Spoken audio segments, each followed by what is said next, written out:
Hi, എല്ലാവർക്കും എൻ്റെ നമസ്കാരം. ഞാനിന്ന് വന്നത് നേഴ്സുമാരുടെ UNA സംഘടനയുടെ കുറേ ജാഥയും ഇതുമൊക്കെ കണ്ടപ്പോൾ സങ്കടം തോന്നി. അതുകൊണ്ട് ഒരു വീഡിയോ എൻ്റെ അഭിപ്രായം പറഞ്ഞേക്കാമെന്ന് ഓർത്തു. അപ്പം നമ്മൾ ആദ്യമേ തുടങ്ങുകയാണ്. എൻ്റെ അഭിപ്രായത്തിൽ നേഴ്സുമാർക്കൊരു 75,000 മുതൽ 1,00,000 രൂപ വരെ മിനിമം വേജ് ആയിട്ട് കൊടുക്കണം. അതായത് ആദ്യമേ കയറുന്നവർക്ക് ഒരു 55 തുടങ്ങി 75 വരെയും, പിന്നെ ബാക്കിയുള്ളവർക്ക് ഏകദേശം ഒരു വർഷം എക്സ്പീരിയൻസ് ഉള്ളവർക്ക് മുതൽ ഒരു 75 മുതൽ 1,00,000 രൂപ വരെ കൊടുക്കണമെന്നാണ് എൻ്റെ ഒരഭിപ്രായം. എന്നാലേ ഇവർക്കൊരു 12,00,000 രൂപ ഒരു വർഷം ഉൽപ്പാദിപ്പിക്കാൻ പറ്റുള്ളൂ. കാരണം ഇവർ വേറെ പണിക്ക് പോകുന്നൊന്നുമില്ലല്ലോ. നേഴ്സെന്ന് പറഞ്ഞാൽ നേഴ്സായിട്ടായിരിക്കും ജോലി ചെയ്യുന്നത്. അപ്പോൾ ഒരു 12,00,000 രൂപ എങ്കിലും നാട്ടിലെ ജീവിത ചെലവുകൾ വെച്ച് നോക്കുമ്പോൾ ഇവർക്ക് ഈ 3 വർഷം അല്ല 4 വർഷം നേഴ്സിംഗ് പഠിച്ചിട്ട് ഇവർ ജോലിക്ക് കയറുമ്പം ഒരു 25 വർഷം ജോലി ചെയ്യാൻ പറ്റുമെന്ന് ഓർത്തു. അങ്ങനെ കണക്ക് കൂട്ടി നോക്കുമ്പോഴാണെങ്കിലും 12,00,000 രൂപ ഒരു തുച്ഛമായ എമൗണ്ടാണ് എന്നാണ് എൻ്റെ അഭിപ്രായം. പിന്നെ ഇത് ഞാൻ അവസാനം പറയാൻ വേണ്ടി വെച്ചിരുന്ന പോയിൻ്റാണ്, അത് തന്നെ ആദ്യമേ പറഞ്ഞേക്കാം. ഞാൻ നെറ്റിൽ സെർച്ച് ചെയ്ത് നോക്കിക്കഴിഞ്ഞപ്പോഴത്തേക്കും നമ്മുടെ ഇപ്പം ഭരിക്കുന്നൊരു മന്ത്രിയുടെ സ്പെക്സ് മാറിയത്, ലെൻസ് ആൻഡ് ഫ്രെയിമിൽ നിന്ന് സ്പെക്സ് മാറിയതിൻ്റെ 30,500 രൂപയുടെ സ്പെക്സാണ് കണ്ണാടി മാറിയത്. അതുപോലെ അവർ പേനായും അവർക്ക് വണ്ടി, ഇപ്പം അവർ ഉപയോഗിക്കുന്നൊരു വണ്ടി എന്ന് പറഞ്ഞു കഴിഞ്ഞാൽ ഒരു ഇന്നോവ ക്രിസ്റ്റ, അതെല്ലാം വണ്ടിയെല്ലാം കൂടെ ഇറങ്ങി വരുമ്പോൾ ഒരു 10-40 ലക്ഷം രൂപയുടെ വണ്ടിയാണ്. അത്രയും വലിയ വണ്ടിയിൽ നടക്കുന്ന മന്ത്രിമാരാണ് പറയുന്നത് ഈ പറയുന്ന തുച്ഛമായ ജീവിത ചിലവേ ആൾക്കാർക്കുള്ളെന്ന്. പക്ഷേ അങ്ങനെയൊന്നും അല്ല കാര്യങ്ങൾ. പിന്നെ കേരളയിലെ ഹെൽത്ത് സെക്ടർ വളരെ ഇമ്പോർട്ടൻ്റ് ആണ്. അപ്പം നമ്മൾ വേണം ഇവരെ കെയർ ചെയ്യാനും, നേഴ്സുമാരെ കെയർ ചെയ്യാനും, അവർക്ക് വേണ്ടി ബാക്കിയുള്ള ആൾക്കാർ വേണം സപ്പോർട്ട് പറയാനും. അതുകൊണ്ട് ആണ് ഞാൻ ഈ ഇത് ചെയ്യുന്നത്. ശരിക്കും ന്യൂസ് ചാനലൊക്കെ കുറച്ചുകൂടെ ഡെപ്തായിട്ട് ഇതൊക്കെ കവർ ചെയ്യേണ്ടതാണെന്നാണ് എൻ്റെ അഭിപ്രായം. അവർ ചുമ്മാ എന്തൊക്കെയോ, നമ്മുടെ ന്യൂസ് ചാനലിനൊക്കെ എന്ത് പറ്റിയെന്ന് എനിക്കറിയത്തില്ല. നമ്മൾ പണ്ട് ഒരു 15 വർഷം അല്ലെങ്കിൽ ഒരു 20 വർഷം മുമ്പ് ഉണ്ടായിരുന്ന മാധ്യമധർമ്മം ഇപ്പോൾ ഇല്ല. ഇവർ തമ്മിൽ കോമ്പറ്റീഷനാണ്, ന്യൂസ് ചാനൽ തമ്മിൽ. അതുകൊണ്ടാണ് നമ്മളെപ്പോലുള്ള ആൾക്കാർ ഇതൊക്കെ വന്ന് പറയേണ്ടി വരുന്നത്. പിന്നെ മുഖ്യമന്ത്രിയുടെ കാര്യമാണെങ്കിൽ, നമ്മൾ ആരുടെ പേര് പറയുന്നില്ല, മുഖ്യമന്ത്രിയാണെങ്കിൽ ഇപ്പോൾ കേരളത്തിലെ നിലവിലുള്ള മുഖ്യമന്ത്രി ഈ കഴിഞ്ഞ ദിവസം ഹെലികോപ്റ്റർ വാടകയ്ക്കെടുത്തത് 4 കോടി രൂപയാണ് എക്സ്ട്രാ കൊടുത്തത്. അതായത് 4 കോടി രൂപ അഡീഷണൽ കൊടുത്താണ്, മുൻകൂർ അടച്ചാണ് മുഖ്യമന്ത്രി ഹെലികോപ്റ്റർ റെൻറ്റിനെടുത്തിരിക്കുന്നത്. അതിൻ്റെ റെൻ്റൽ എഗ്രിമെൻ്റ് എന്ന് വെച്ച് കഴിഞ്ഞാൽ 80 ലക്ഷം ഒരു മാസം ഹെലികോപ്റ്റർ ഓടിക്കുന്നതിന് 80 ലക്ഷം. അതിൻ്റെ അകത്ത് ഒരു മാസം 25 മണിക്കൂർ ഫ്ലൈയിങ് അവർ 80 ലക്ഷത്തിൻ്റെ അകത്ത് തരുന്നുണ്ട്. ഇത് കൂടാതെ ഓരോ മണിക്കൂർ മുഖ്യമന്ത്രിക്ക് വേണ്ടി ഹെലികോപ്റ്റർ ഓടുന്നതിന് ഏകദേശം രൂപ 90,000 വെച്ച് എക്സ്ട്രാ കൊടുക്കണം. ഇത് ഞാൻ പറഞ്ഞല്ല, ടൈംസ് നൗവിൻ്റെ ന്യൂസിൻ്റെ അകത്ത് നമ്മുടെ മുഖ്യമന്ത്രിയെ പറ്റി പറഞ്ഞതാണ്. അതുകൂടാതെ ഇവിടെ എന്ത് അസുഖമാണെന്ന് പറഞ്ഞാലും മുഖ്യമന്ത്രി അമേരിക്ക ചികിത്സയ്ക്ക് പോകുന്നു. അമേരിക്ക പോകണമെങ്കിൽ ഫ്ലൈറ്റ് ടിക്കറ്റ് തന്നെ 1.5 ലക്ഷം രൂപയാകും. Two and fro flight ticket തന്നെ 3 ലക്ഷം രൂപയാകും. ഇവിടെ ഇത്രയും ഹെൽത്ത് സെക്ടർ ഉള്ളപ്പം നമ്മുടെ നേഴ്സുമാരെ മൊത്തം പുറത്തോട്ട് വിടേണ്ട കാര്യമില്ല. കാരണം എന്താ പറയുന്നത്, ഒരു എക്സ്പീരിയൻസ് ആയ ഒരാൾക്ക് നാട്ടിൽ നിൽക്കണമെങ്കിൽ അവർക്ക് നല്ല പേയ്മെൻറ്റ് കൊടുക്കണം. അതുകൊണ്ട് മാക്സിമം നമ്മുടെ നേഴ്സുമാരെ ഇവിടെ പിടിച്ചു നിർത്തണേ. അവർക്ക് പൈസ കൊടുത്താലേ നമ്മുടെ ഹെൽത്ത് സെക്ടർ ഇമ്പ്രൂവ് ആകത്തുള്ളൂ. ഡോക്ടർമാരല്ല, ഒരു രോഗിയെ ഒരു ഡോക്ടർ ഒരു ദിവസം വന്ന് കാണുന്നെങ്കിൽ നേഴ്സ് ഒരു 10 പ്രാവശ്യം വന്ന് കാണും. ശരിക്കും പറഞ്ഞാൽ ഡോക്ടറെക്കാട്ടിലും കൂടുതൽ ഒരു നേഴ്സാണ് ഒരു രോഗിയായിട്ട് ഇൻട്രാക്ട് ചെയ്യുന്നത്. പിന്നെ ഇനി ബാക്കി പോയിൻ്റ് ഞാൻ പറയാം. ഇവർ പറയുന്നത് വെച്ച് നോക്കുമ്പോൾ നേഴ്സുമാർക്ക് ശമ്പളം കൂട്ടി കൊടുക്കാൻ പറ്റത്തില്ല, ആശുപത്രിയിലെ പൈസ കൂടുമെന്നാണ്. അതെങ്ങനെയാണ് ശരിയാകുന്നത്? ആശുപത്രിയിൽ വെട്ടിക്കൊന്നാണ് പൈസ മേടിക്കുന്നത്. ഒരു രോഗി മരിച്ചാലും പോലും ചികിത്സിക്കുന്ന ആശുപത്രികൾ ഇവിടെ പലതും ഉണ്ടെന്ന് നമ്മൾ പറയാതെ തന്നെ എല്ലാവർക്കും അറിയാവുന്ന കേസാണ്. ഓക്കെ. പിന്നെ പ്രൈവറ്റ് ഹോസ്പിറ്റലിൽ ഭയങ്കര ബില്ലാണ്. ഈ ബില്ല് മേടിക്കുന്നതിനുള്ള എമൗണ്ട് ഈ നേഴ്സുമാർക്കും ബാക്കി സ്റ്റാഫിനും കുറേ കൊടുക്കണമെന്നാണ് എൻ്റെ അഭിപ്രായം. ഇവർ കുറേ ബിൽഡിങ് പണിത് കൂട്ടി കുറേ അസറ്റ് ഉണ്ടാക്കുന്നുണ്ട്. ഒരു റൂമിനും എല്ലാം ഭയങ്കര ചാർജാണ്. 2,500 രൂപ 3,000 രൂപയൊക്കെയാണ് ഒരു റൂമിൽ ചാർജ്. ഇതിൻ്റെ അകത്ത് പല ആശുപത്രി ചെല്ലുമ്പോഴും നമുക്ക് ബെഡ് അവൈലബിൾ അല്ല. അതുപോലെ പേഷ്യൻസാണ് നാട്ടിൽ. അപ്പോൾ ഇവരെയൊക്കെ കൂടുതലും നോക്കുന്നത് ഈ നേഴ്സുമാരാണ് നോക്കുന്നത്. അതുപോലെ പഠിച്ചിറങ്ങുന്ന നേഴ്സുമാർക്ക് നാട്ടിൽ നിന്ന് ഒരു ജോലി ചെയ്ത് നാടിൽ സേവനം നടത്തുന്നതിലും മിനിമം ഒരു ഞാൻ പറയുന്ന ഒരു 10 വർഷം എക്സ്പീരിയൻസ് കഴിഞ്ഞ ഒരു നേഴ്സിന് നിലവിൽ ഒരു 1.5 ലക്ഷം രൂപയെങ്കിലും ശമ്പളം കൊടുക്കണം. 10 വർഷത്തിൽ താഴെയാണെങ്കിൽ 1 ലക്ഷം രൂപ വരെ. കയറുന്ന ഒരു നേഴ്സിനാണെങ്കിൽ 55,000 മുതൽ 70,000 വരെ. ഇത് എൻ്റെ ഒരു കണക്കാണ് ഏകദേശം, അല്ലാതെ ബാക്കി ആരുടെയും ഇതൊന്നും ഉദ്ദേശിച്ചല്ല ഞാൻ പറയുന്നത്.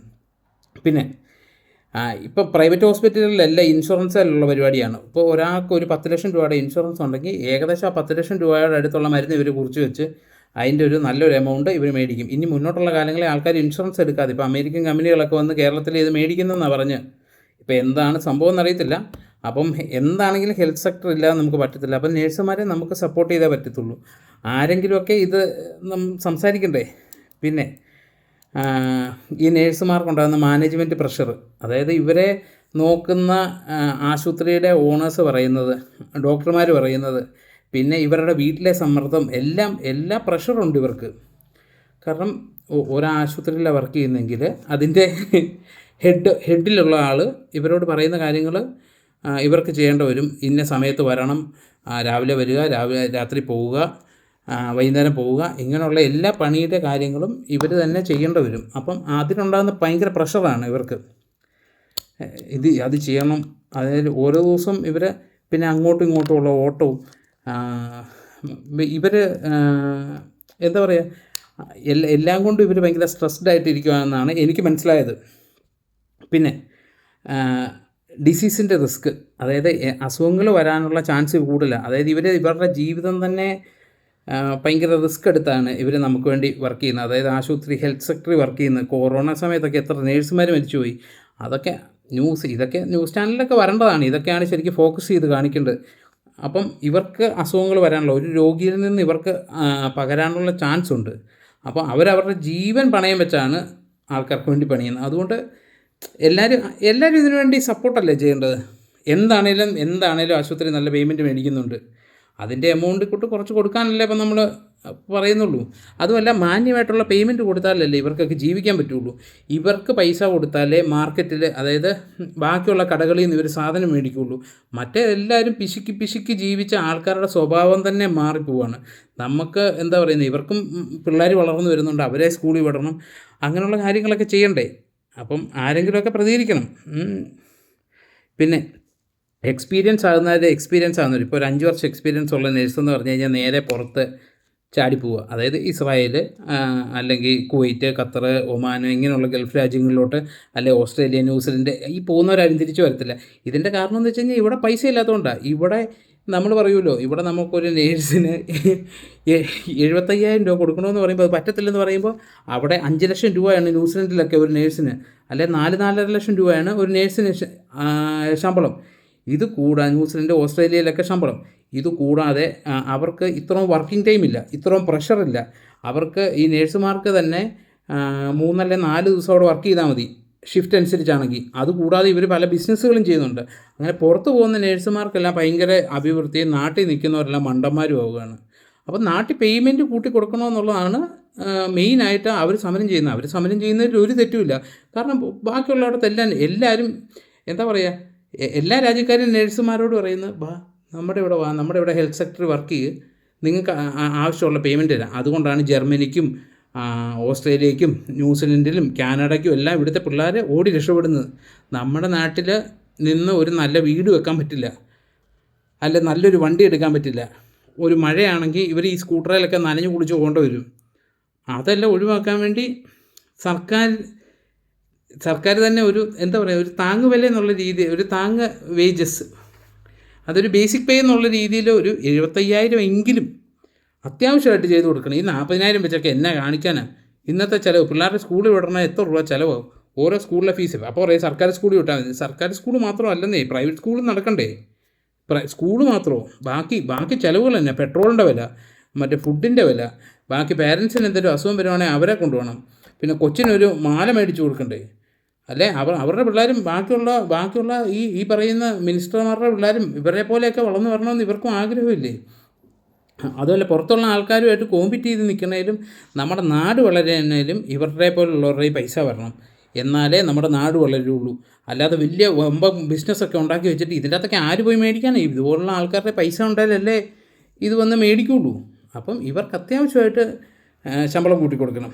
പിന്നെ ഇവർക്കൊരു വീട് പണിയാനാണെങ്കിലും ഈ 12 ലക്ഷം രൂപ വെച്ചാണെങ്കിൽ ഒരു 10-40 ലക്ഷം രൂപയുടെ എങ്ങനെ കളിച്ചാലും 25 ലക്ഷം അല്ലെങ്കിൽ 30 ലക്ഷം രൂപ ഒരു ചെറിയ 1500 സ്ക്വയർ ഫീറ്റ് വീടിനാവും. ഇപ്പം ഇൻറ്റീരിയറും കിച്ചണും യൂട്ടൻസിൽസും ഫർണിച്ചറും എല്ലാം മേടിച്ച് വരുമ്പോഴത്തേക്ക്, അതുകൂടാതെ ഒരു ചെറിയ വണ്ടിയും കൂടെ മേടിച്ച് കഴിയുമ്പോഴത്തേക്ക് ഒരു ചെറിയൊരു ഓട്ടോക്കാർ മേടിക്കണേ പോലും 6 ലക്ഷം രൂപ 5 ലക്ഷം രൂപയ്ക്ക് മുകളിലാവും. അപ്പോൾ എങ്ങനെ പോയി കഴിഞ്ഞാലും അതൊരു 3 വർഷം കൊണ്ട് ഇവരെ കൊണ്ട് അടച്ചു വിട്ടാൻ പറ്റണ്ടേ. അതുകൂടാതെ ഇതിൻ്റെ പലിശ ഇവരെടുത്ത് EMI ഇതൊക്കെ അടഞ്ഞു പോകണതിൽ എങ്ങനെയെങ്കിലുമൊക്കെ ഇവർക്ക് താങ്ങുവില അത്യാവശ്യമായിട്ട് ചെയ്ത് കൊടുത്താലേ ഇവർക്കൊക്കെ ജീവിക്കാൻ പറ്റുള്ളൂ. അവർ ചോദിക്കുന്നത് ന്യായമല്ലേ? നിങ്ങൾ മന്ത്രിമാരും ബാക്കിയുള്ളവരും ഇപ്പോൾ ന്യൂസ് ചാനലിൽ വർക്ക് ചെയ്യുന്നവരുടെയൊക്കെ ശമ്പളം 7 ലക്ഷം മുതൽ 8 ലക്ഷം രൂപ വരെയാണ്.